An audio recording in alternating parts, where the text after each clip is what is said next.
అదే RTV app వార్తల్ని క్షణాల్లో చదివే అవకాశం ఉంటుంది. ఒక న్యూస్ పేపర్, ఒక టెలివిజన్ ఛానల్ మీ చేతుల్లో ఎప్పుడూ ఉంటాయి. ఓకేనా?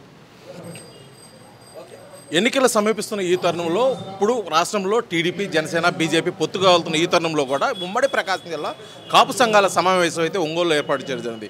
ముఖ్యంగా ఈ కాపు సంఘాల సమావేశం దేనికో గత 2 రోజుల నుంచి జరుగుతున్న జిల్లాలో జరుగుతున్నటువంటి అంశాల మీద కూడా మనతో పాటు మాట్లాడడం కోసం కాపు సంఘ నాయకులు ఉన్నారు. వారు మాట్లాడి తెలుసుకుందాం.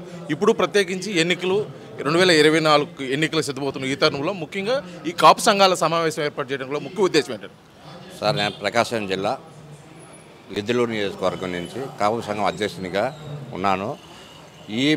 ఈ కార్యక్రమం ఏంటంటే, మనం ప్రకాశం జిల్లాకు ఒకటన్నా మన జనసేన టికెట్ వస్తానని ఆశతో ఎంతో ఆలోచనతో ఉన్నాము. కానీ మాకు నిరాశపరిచినారు. కానీ మాకు ఒక్క నియోజకవర్గానికన్నా ఒక జనసేన టికెట్ ఇస్తారని చాలా సంతోషంగా ఉన్నాం. కానీ అది మాకు సంతోషం లేకపోయినది. గిద్దలూరు నియోజకవర్గంలో పాడాల రామయ్య గారు కాపు సంఘం అయినప్పుడు మేము ఆయనను గెలిపించుకున్నాము. అదే స్థితిగా ప్రజారాజ్యం వచ్చినప్పుడు 30 రోజుల టైంలో మన అన్నా రాంబాబు గారిని టైం ఇచ్చిన ఆ టైంలో కూడా మేము అన్నా రాంబాబు గారిని గెలిపించినాము. అదే సాతుగా అన్నా రాంబాబు కంటిన్యూ ఉంటూ అన్న జనసేన టికెట్ మన గిద్దలూరు టికెట్ ఇస్తే మా నియోజకవర్గంలో నాయకులు ఎవరు లేరు, డబ్బు గల వాళ్ళు లేరు అన్న, మాకు సహకరించి మీ సోమలన్న గారు మా గిద్దలూరు నియోజకంలో ఒకసారి జనసేన టికెట్ ఇస్తే గెలిపించి పవన్ కళ్యాణ్ గారికి ఇస్తామన్నప్పుడు అప్పుడు సోమలన్న గారు, అన్న తమ్ముడు నేను వస్తాను నీ నియోజకవర్గానికి, మీకు ఎట్టి పరిస్థితుల్లో సహకరిస్తాను, నేను వచ్చి జనసేన టికెట్ తీసుకొని ఇదే నియోజకవర్గంలో గెలిపించుకొని పవన్ కళ్యాణ్ గారికి ఇస్తామని ఆయన మాట ద్వారంగా ఇన్ని రోజుల నుంచి 6 సంవత్సరాల నుంచి కష్టపడుతూ వస్తున్నాము. కానీ ఈరోజు సోమలన్నకు టికెట్ దక్కలేని వల్ల ఒకే వర్గానికి చెందిన వాళ్ళకు 2 టికెట్లు ఇవ్వటము మాకు చాలా బాధాకరం ఉంది.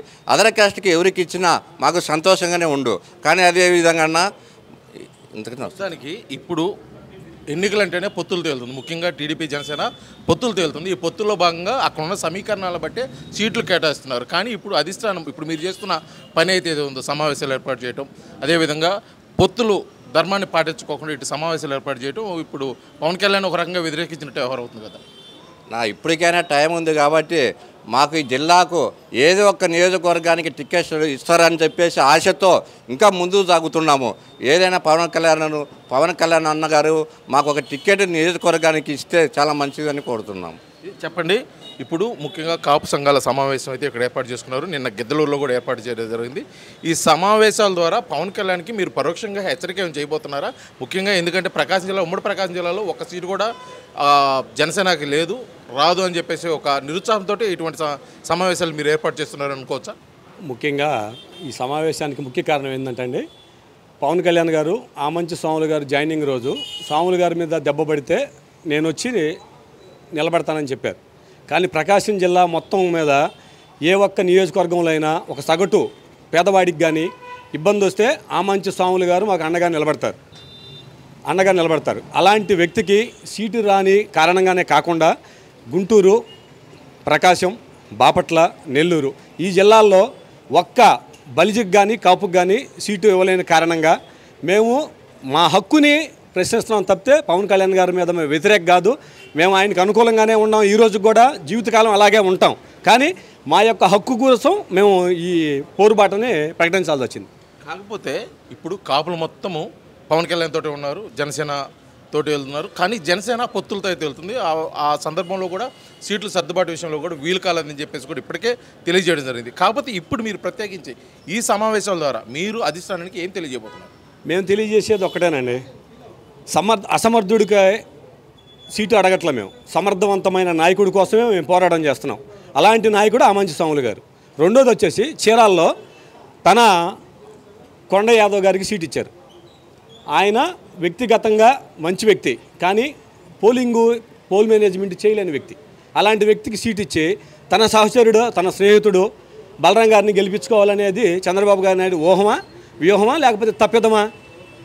దేనికి? అలాగే తన సామాజిక వర్గం గురించి ఆలోచించుకుంటున్నాడా, రాజకీయ కూటమి గెలవాలనుకుంటున్నాడా చంద్రబాబు నాయుడు గారు? అటుంటప్పుడు సమర్థుడైన ఆమంచి స్వాములు గారు లాంటి వ్యక్తులకి ఈ 4 జిల్లాలో ఎందుకు సీట్లు ఎవరు?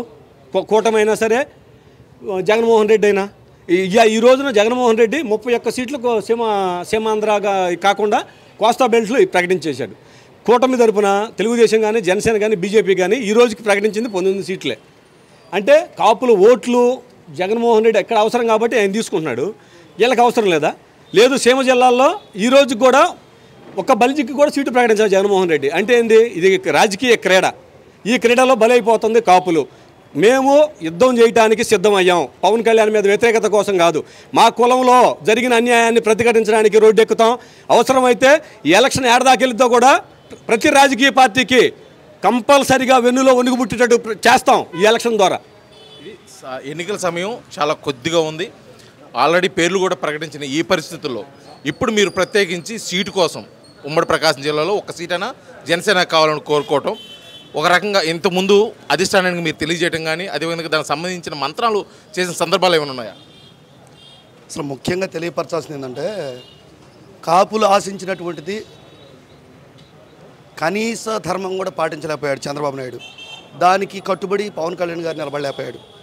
ఎందుకంటే 21 సీటుకే పరిమితం అయిపోయి కాపుల యొక్క పరిస్థితిని దిగదార్చుకున్నామనేటువంటి బాధ ప్రతి ఒక్క కాపు సంఘ నాయకుడికి కానీ, కాపు కార్యకర్తకు కానీ, కాపు కులస్తుడికి కానీ అందరికీ మనసులో అందరినీ వేధించేటటువంటి మనస్తాపం చెందుతున్నారు కాపులని వాళ్ళు.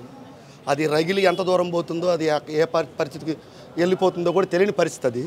కాబట్టి ఇప్పటికైనా మాకు ఈ ప్రకాశం జిల్లా ప్రాంతంలో మా దద్దంకి నియోజకవర్గం, నా పేరు బ్రహ్మయ్య, నేను గత 15 సంవత్సరాలుగా స్వాములన్నతో మేము వస్తా పోతా సన్నిహిత సంబంధాలతో ఉంటాం.